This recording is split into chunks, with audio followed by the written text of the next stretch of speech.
ausencia de clorofila. Teñían de color verde natural las hojas. Sí, correcto.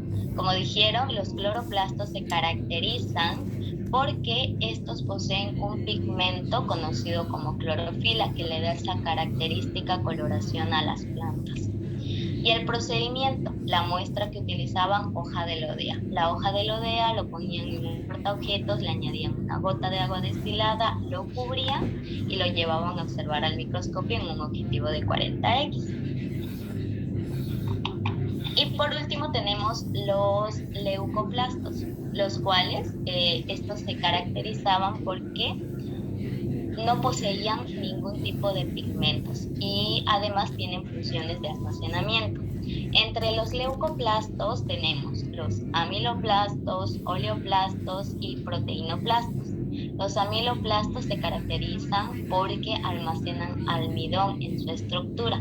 Por ejemplo, está lo que viene a ser la papa, la yuca.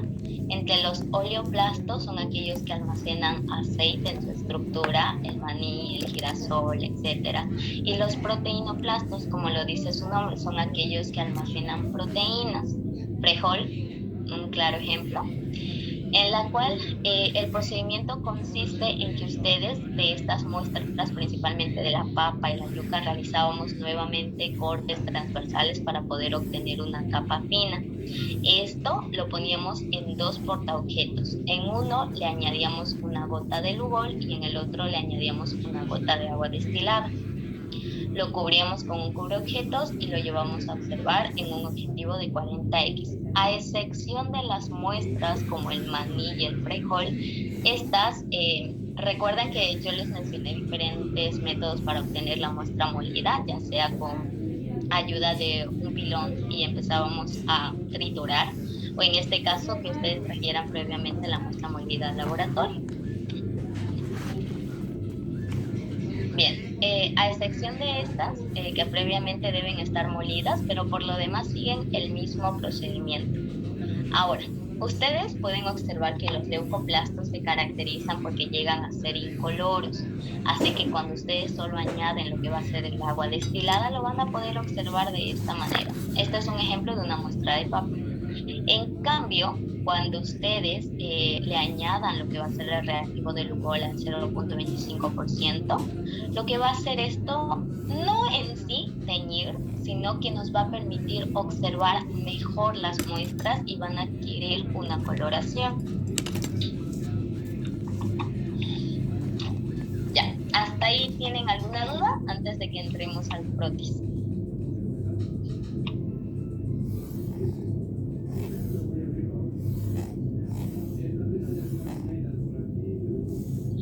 Bien, en caso, este ya es el laboratorio 9, ¿no? En caso del frotis sanguíneo, soy capaz de no decirles el procedimiento y que ustedes me lo describan, así que eso voy a hacer.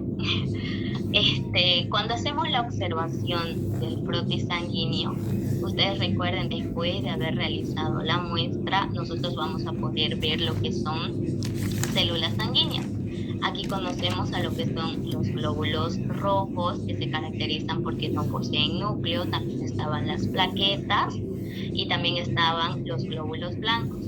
Los glóbulos rojos, o también conocidos como eritrocitos, estos son aquellos que realizan tanto el transporte del oxígeno como el transporte del dióxido de carbono, y además tienen una proteína conocida como hemoglobina. Luego están los leucocitos, los cuales estos pueden ser polimorfonucleares o mononucleares. Estos leucocitos eh, se caracterizan también porque son nuestra primera línea de defensa en el organismo, es decir, nos protegen frente a diferentes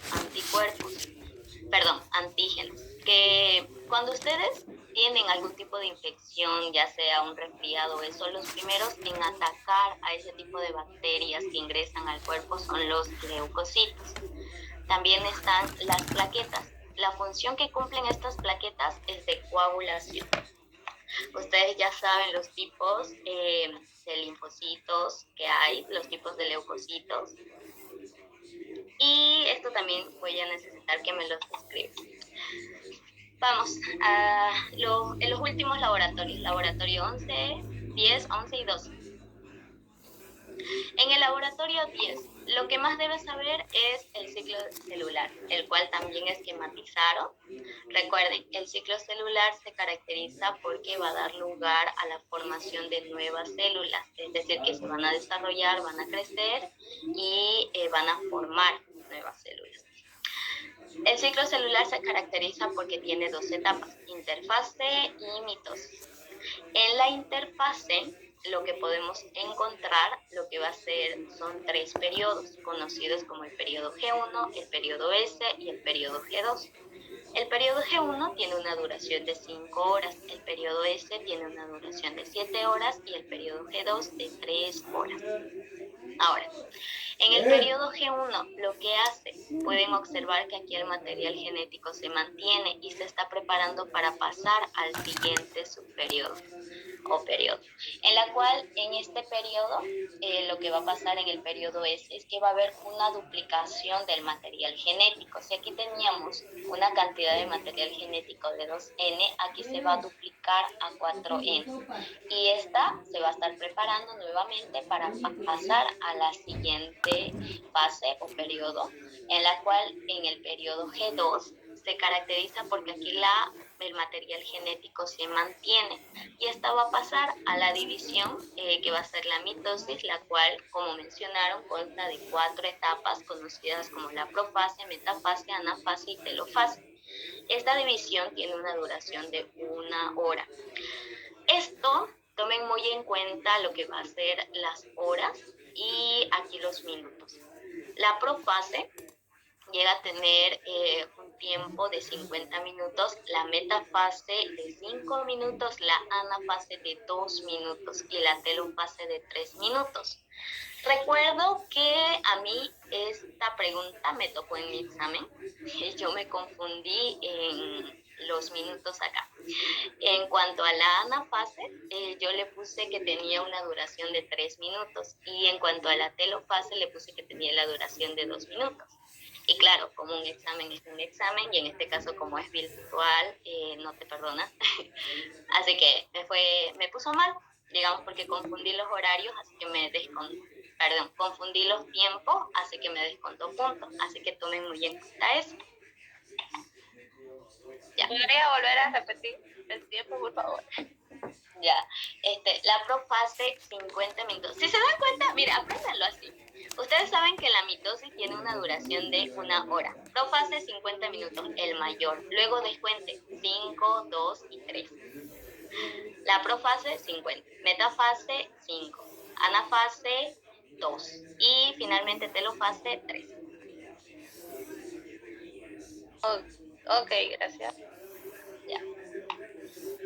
Bien, aquí utilizamos lo que era, ¿cómo se llama? Las raicillas de la cebolla, ¿no? Y una vez que realicen todo el procedimiento, lo fijen y demás, nosotros podíamos llegar a observar al microscopio las diferentes etapas que se presentaba en la mitosis, que eran como les dije, la profase, la metafase, la anafase y la telofase.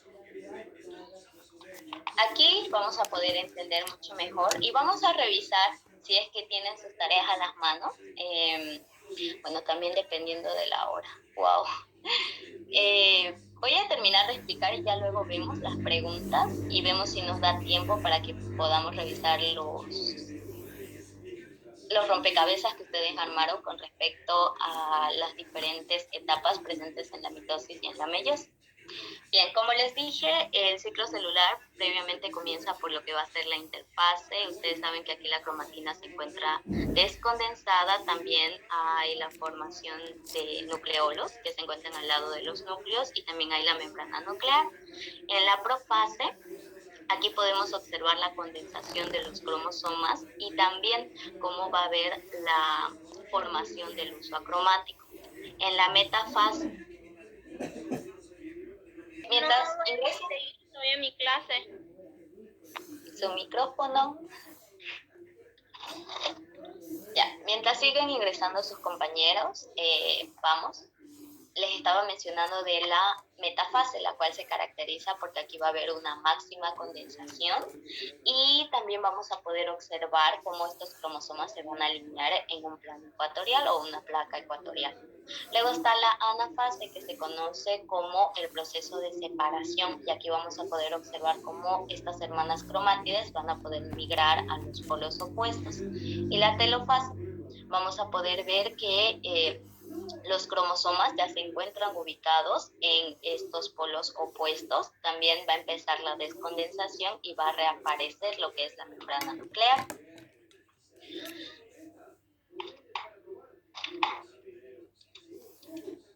Bien, aquí hay el esquema de lo que va a ser la mitosis. Ya saben, comienza por lo que va a ser la interfase, la profase, la metafase, la anafase y la telofase.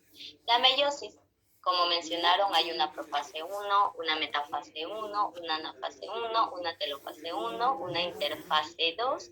Luego comienza recién la profase 2, la metafase 2, la anafase 2, la telofase 2 y finalmente se encuentra la citocinesis. ¿Tienen alguna duda, pregunta?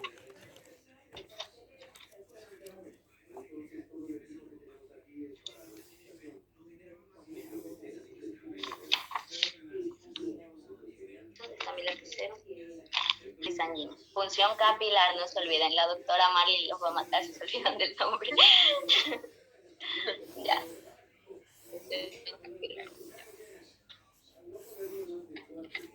¿Recuerdan?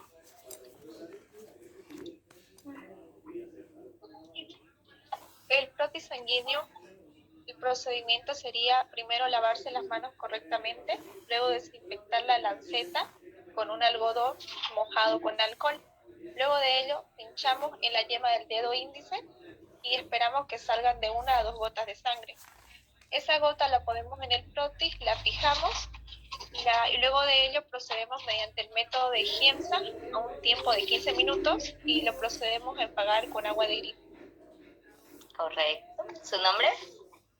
Rodríguez Alcócer Leni. Rodríguez Alcocer. Una observación que le tengo. ¿Ustedes cuando realiza la punción capilar, utiliza la primera gota o la segunda? La segunda. Correcto. La primera gota no la utilicen porque esa se encuentra, ya les dije, contaminada, ¿no? Con líquido tisular. Ya. Entonces, vamos. ¿Cuál era el otro procedimiento que les iba a decir? El de regulación del pasaje. Permeabilidad selectiva. ¿Recuerdan cuál era el procedimiento?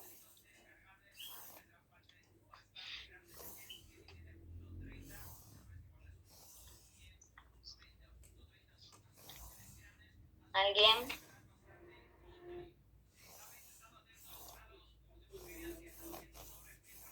Cuando selecciona lo que va a entrar y lo que no va a entrar, selecciona la célula lo que necesita para que entre.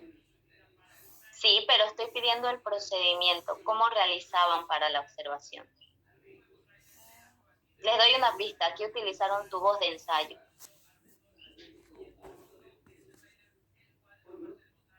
No es el de... Utilizamos los tubos de ensayo en forma de cruz.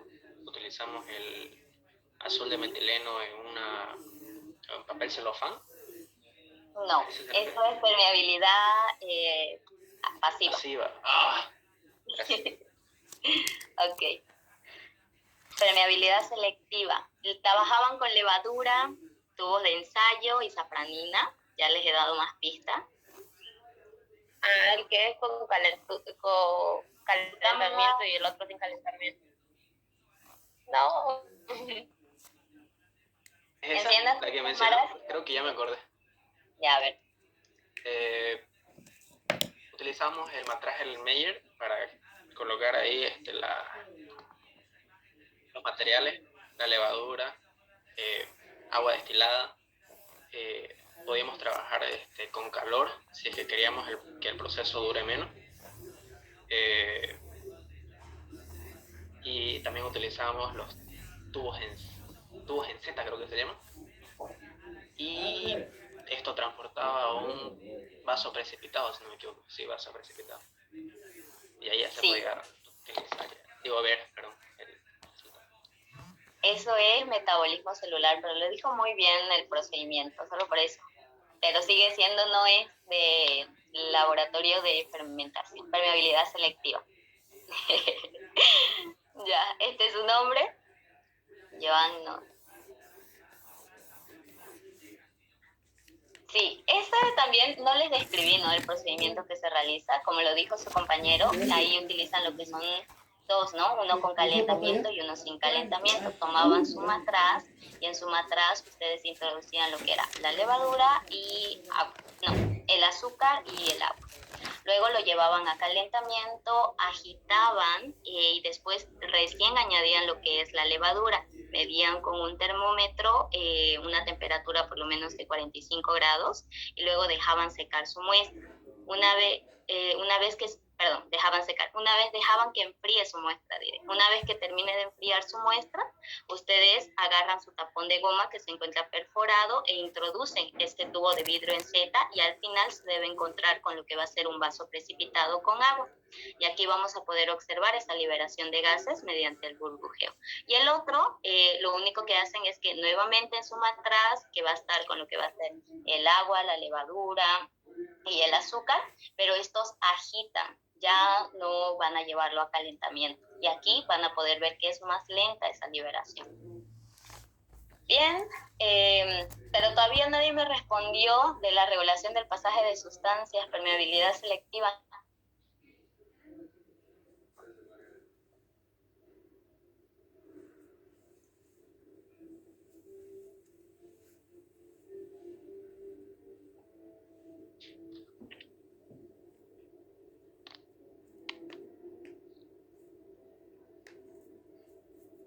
¿Nadie recuerda? Bien. Si no recuerdan, se los voy a decir ya que no se los explique. Recuerden que cuando realizamos eso de la permeabilidad selectiva, ustedes trabajaban nuevamente con una suspensión de levadura. Entonces, agitan su muestra y luego con ayuda de una pipeta toman un poco de la muestra y lo ponen en un portaobjetos, lo cubren y lo llevan a observar. Pero nuevamente con ayuda de esa pipeta toman otro poco de la muestra y lo ponen en dos tubos de ensayo, 1 ml y 1 ml cada uno. En ambos van a introducir lo que es la safranina, pero uno de esos tubos lo van a llevar a calentamiento y el otro no. Luego, con ayuda de la pipeta nuevamente, obtienen un poco de la muestra, lo ponen en otros dos portaobjetos, lo cubren y lo llevan a observar. Es por eso que ahí observamos 3 tipos de levadura. El otro, las levaduras que se tiñeron de color rojo y las levaduras normales. Y el otro, cuando lo llevamos a calentamiento, aquí las levaduras ya se encontraban muertas porque todas se tiñeron de color rojo. No olviden eso. A ver, una pregunta fácil. En caso de los leucocitos, díganme los tipos de leucocitos que hay. Nombres. Yo, amiloplastos, oleoplastos, proteinoplastos. Ya. ¿Eso? Leucocitos, no plastiles. Leucocito o glóbulos blancos, como ustedes lo conocen.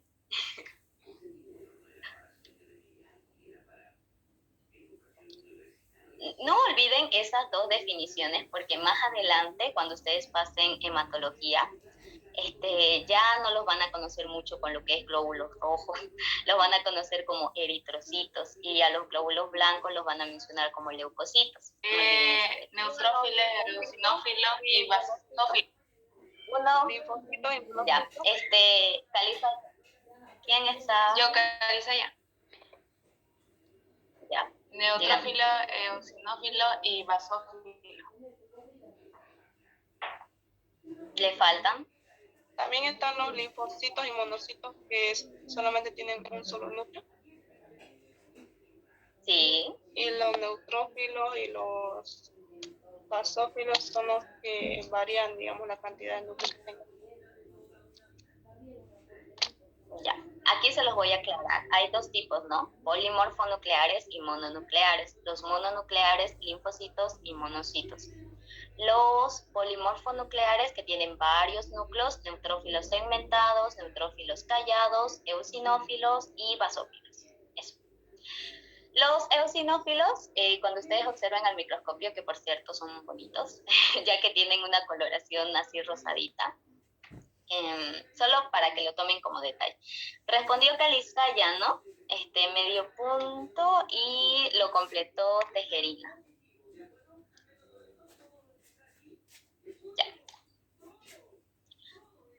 Ya. ¿Seguimos con las preguntas o ya se cansaron?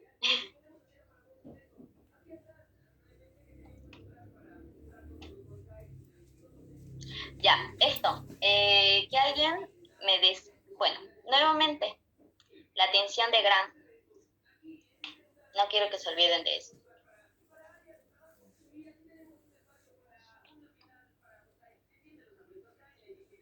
¿Quién?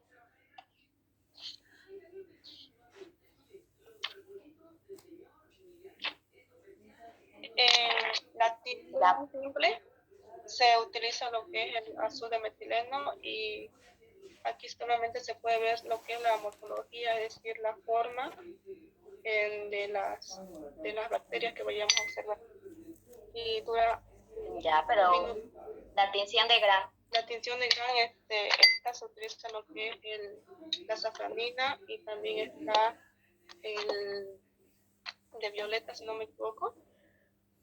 Y también esta es para diferenciar también si son positivas o negativas. Dependiendo de eso también son aquí.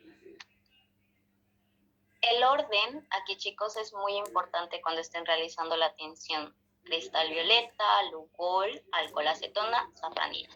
Les voy a enviar una imagen para que se puedan guiar mejor. No sé si les envié, lo tengo ahí bien, para que se puedan guiar. Este punto no lo cuento. Bien, entonces, no sé, ya, una regalada. Díganme 5 normas de bioseguridad. 5 normas de bioseguridad.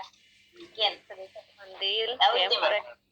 Es obligatorio utilizar zapatos cerrados. Entonces, comenzamos por lo que era mitosis, ¿no? Pusieron el título de mitosis y luego los nombres de cada una de las etapas. Interfase, profase, metafase temprana, metafase tardía, luego está la anafase y la telofase. Ahora, en la interfase, la figura que tenían que poner es como una célula, la cual está describiendo las partes de un núcleo. Mejor le voy a mostrar. El núcleo. Esperen, voy a volcar mi cámara para que puedan observarlo. Bien, esta es la imagen que tenían que colocar en la interfaz. Sí. Ya, esta es la imagen que tenían que colocar en la profase. Ya, y esta es la imagen que tenían que colocar en la metafase temprana. Esta es la imagen que tenían que colocar en la metafase tardía. Y esta es la que tenían que colocar en la anafase. Y esta es la telofase. Bien, ahora en caso de los conceptos. Los conceptos, en caso de la interfase, comienza por lo que es dentro del núcleo, casi no se ve nada. La cromatina se encuentra duplicada. ¿Vieron eso? No se ve la cámara. Era para eso también. Dentro del núcleo casi no se ve nada, la cromatina se encuentra duplicada. Luego está en la profase. En la profase ustedes tenían que realizar, como les dije, esta se encuentra condensada, los cromosomas homologados se distinguen a cada una de las dos hermanas cromátides. Clarito ya está la palabra, se forma el uso acromático, la palabra clave de la profase. Luego está la metafase temprana, en la cual aquí podemos ver que aquí todavía no se encuentran, si ustedes observan en la imagen, no se encuentran alineados todavía lo que viene a ser los cromosomas, es decir, las parejas de cromatina oscilan en el uso que están tiradas hacia el lado de uno del otro. En la metafase tardía, ustedes ahí claramente pueden observar que ya estas se encuentran alineadas en el plano ecuatorial y dice, las parejas de las cromátides se colocan ordenadamente en un plano ecuatorial de la célula.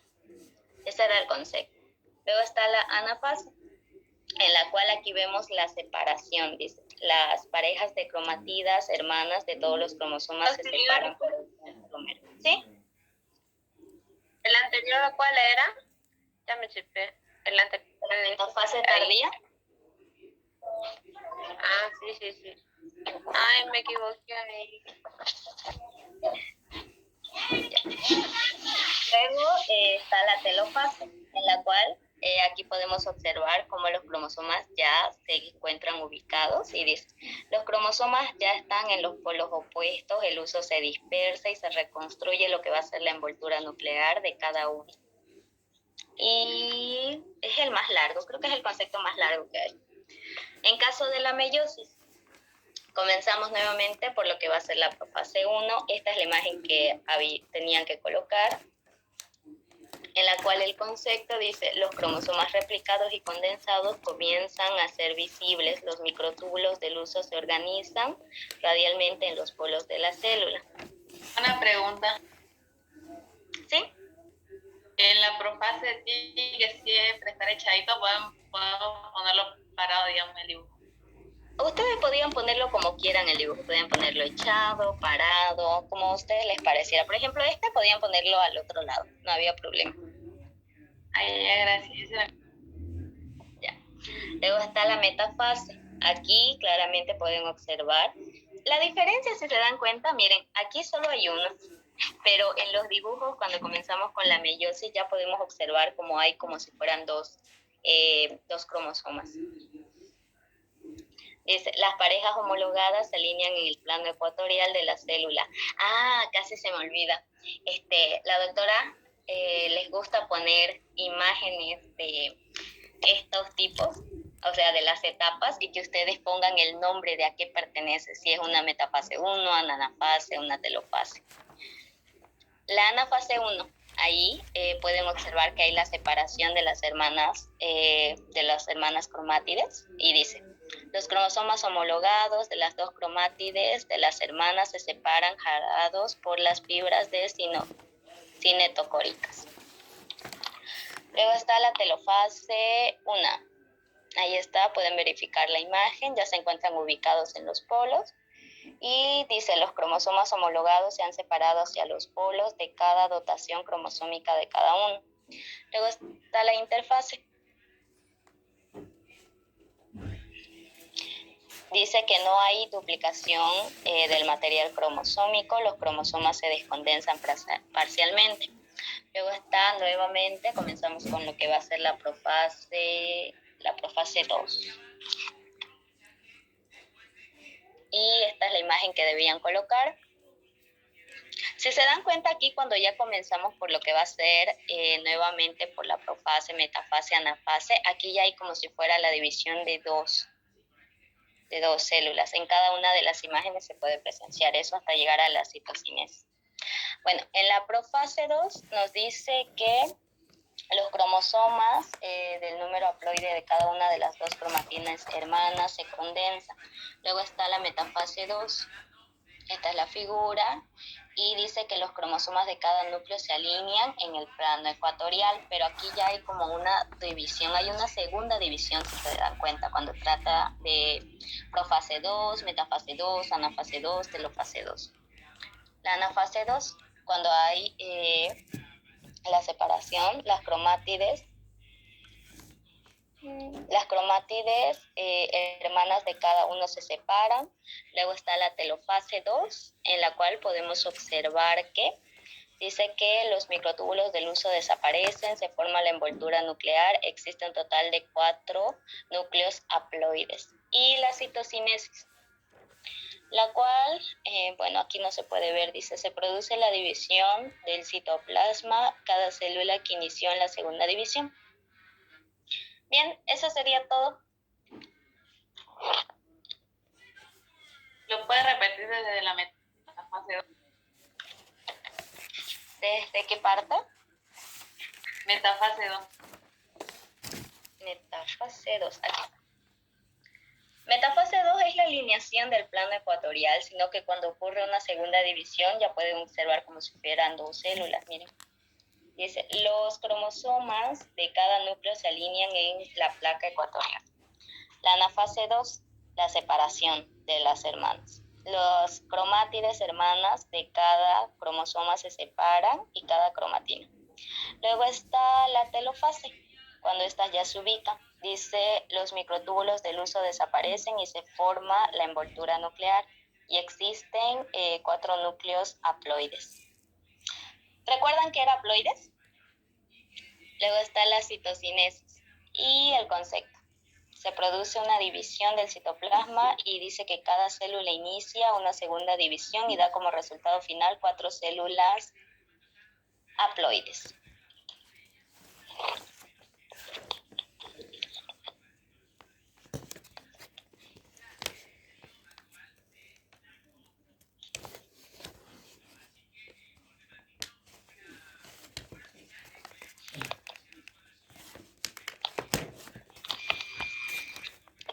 Bien, eso sería, chicos. Se los voy a enviar, pero después de que